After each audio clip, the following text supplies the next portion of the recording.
Hello बच्चों, कैसे हैं आप लोग। तो आप सब अच्छे होंगे, अच्छे से अपनी पढ़ाई को कंटिन्यू किए होंगे। प्यारे बच्चों, देखिए कक्षा 12 की बोर्ड परीक्षा में दो रेखाओं के बीच की न्यूनतम दूरी ज्ञात करने का ये प्रश्न हर बार बोर्ड एग्जाम में पूछा जाता है। ये 5 से 8 अंक में बच्चों प्रश्न आता है और आप किसी भी पेपर को उठा के देख लीजिए, ये प्रश्न आपको निश्चित तौर पर मिलने वाला है। बच्चों यहाँ पर देखिए दो रेखाओं का सदिश समीकरण आपको दिया गया है। आपको दिख रहा होगा vector r = i cap plus 2j cap plus 3k cap plus lambda bracket में i cap minus 3j cap plus 2k cap.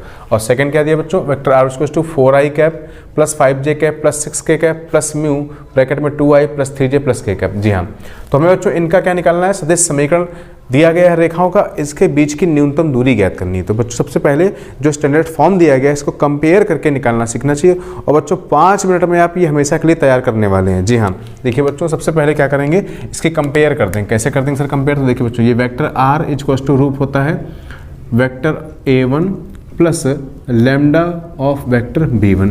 ठीक है सर, और ये बच्चों क्या है, वेक्टर r बराबर vector a2 plus mu vector of b2। तो बच्चों ये a1 वेक्टर की वैल्यू है, ये b1 वेक्टर की वैल्यू, ये a2 की और b2 की। अब बच्चों देखिए सबसे पहले तो आपको दो सदिशों के बीच की जो न्यूनतम दूरी है, दो रेखाओं के बीच की न्यूनतम दूरी का सूत्र पता होना चाहिए। तो बच्चों इसको क्या बोलते हैं, शॉर्टेस्ट डिस्टेंस यानी कि न्यूनतम दूरी। देखिए बच्चों क्या बोलते हैं, न्यूनतम दूरी यानी कि SD, शॉर्टेस्ट डिस्टेंस का हम लोग क्या देखिए ये इस प्रकार से लिखते हैं a2 minus a1 vector a2 minus a1 dot बच्चों b1 vector cross b2 vector, और देखिए बटे में इसका ही परिमाण लेना, b1 क्रॉस b2 का परिमाण और पूरे का परिमाण। तो बच्चों अगर सूत्र आपको पता है तो आप आसानी से वैल्यू को पुट कर लेंगे। तो देखिए सारे पॉइंट आपको दे रखे हैं, आपको पहले a2 माइनस a1 निकालना है, b1 क्रॉस b2 निकालना है, उनका दोनों का अदिश गुणन करना है बच्चों। इसके बाद में इस प्रकार से क्वेश्चन को सॉल्व करना है। तो आइए साइड में हम लोग पहले इन सारी चीज़ों को सॉल्व कर लेते हैं, देखिए, और डायरेक्ट उठा करके यहाँ पुट कर देंगे। तो इधर देखिए बच्चों हम लोग क्या क्या निकाल लेते हैं, पहले a2 माइनस a1 निकालना बच्चों, यहाँ पर हम लोग कर लेते हैं। तो देखिए बच्चों vector a2 minus of vector a1, बहुत ध्यान से बच्चों। तो देखिए बच्चों a2 आपका ये है और a1 आपका ये है। तो देखिए a2 से a1 घटाना, तो 4i कैप से i कैप घटाएंगे कितना आ जाएगा बच्चों, देखिए आपको सर ये आ जाएगा 3i cap, very good. 5j cap से घटाएंगे 2j कैप, तो कितना आ जाएगा बच्चों, ये सर ये आ जाएगा 3j cap, very good. 6k cap से घटाएंगे कितना, 3k कैप, तो कितना आ जाएगा बच्चों, ये 3k कैप आ जाएगा। तो उम्मीद करता हूँ कि a2 vector minus a1 vector की वैल्यू आपको निकलना समझ में आ गया है। अब निकालना था b1 क्रॉस b2। तो बच्चों ध्यान दीजिए कितना आसान है b1 क्रॉस b2 निकालना। कैसे निकालेंगे सर, देखिए b1 cross b2 vector b1 cross b2 के लिए क्या करते हैं बच्चों, सराउंडिंग बना देंगे इस प्रकार से। जी हाँ, अब देखिए बच्चों पहले क्या है, i कैप j कैप और k कैप, बहुत आसानी से। देखिए बच्चों b1 के लिख लीजिए, जो इसके गुणांक दिए गए हैं, तो 1 माइनस 3 2, यानी इसके क्या है, ये दिक् अनुपात है।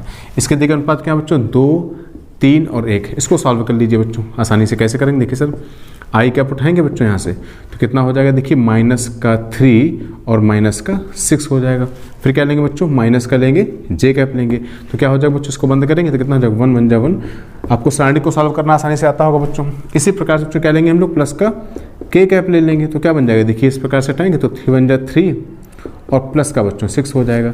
तो क्या निकल के बच्चों आ जाएगा, ये माइनस का 9i कैप माइनस प्लस का 3j कैप और प्लस का 9k कैप।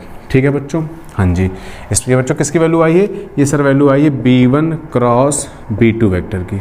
ओके बच्चों, साथ ही साथ बच्चों इसका क्या निकाल लें, परिमाण निकाल लेते हैं। तो b1 क्रॉस b2 का परिमाण बच्चों क्या हो जाएगा, देखिए बच्चों -9 का स्क्वायर कितना हो गया, 81 हो गया। 3 का स्क्वायर क्या हो गया, 9 हो गया, और 9 का स्क्वायर क्या हो गया, 81 हो गया।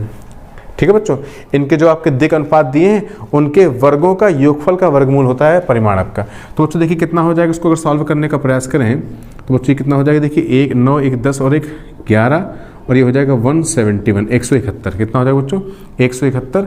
और जी हाँ इस प्रकार से, तो 169 को हम बच्चों चाहे तो राइट कर सकते हैं 3√19।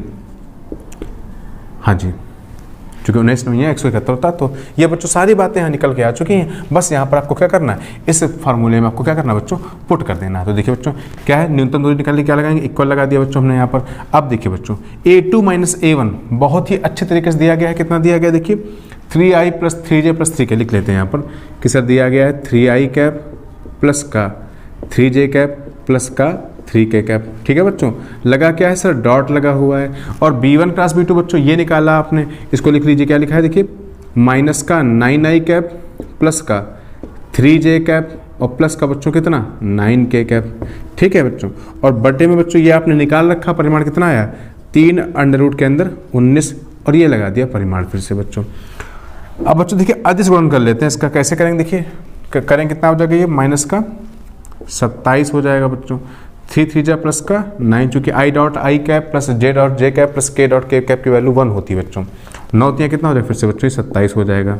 ठीक है बच्चों, बटे में क्या हो जाएगा 3 अंडर रूट के अंदर 19 हो जाएगा। तो बच्चों देखिए ये तो कैंसिल हो गया, 3 से बच्चों ये कैंसिल हो गया, तो आसानी से आपका आंसर क्या आ जाएगा 3 बटे अंडर रूट 19। जी हाँ, 3 बटे अंडर रूट 19 आपका रिक्वायर्ड आंसर हो जाएगा। आप चाहे तो इसका परिमेयकरण भी कर सकते हैं, ऊपर नीचे रूट 19 का गुणा कर सकते हैं। तो बच्चों ये देखिए दो बिंदुओं की बीच की न्यूनतम दूरी ज्ञात करने का ये तरीका है, और उम्मीद करता हूँ आपको समझ में आया होगा। 1-2 बार अगर आप अच्छे से प्रैक्टिस कर लेंगे तो बोर्ड एग्जाम में आपको 5 अंक या 8 अंक, जिसमें ये आने वाला है, वैसे बेसिकली 8 अंक में आता है, आपको मिल जाएंगे। तो थैंक यू बच्चों।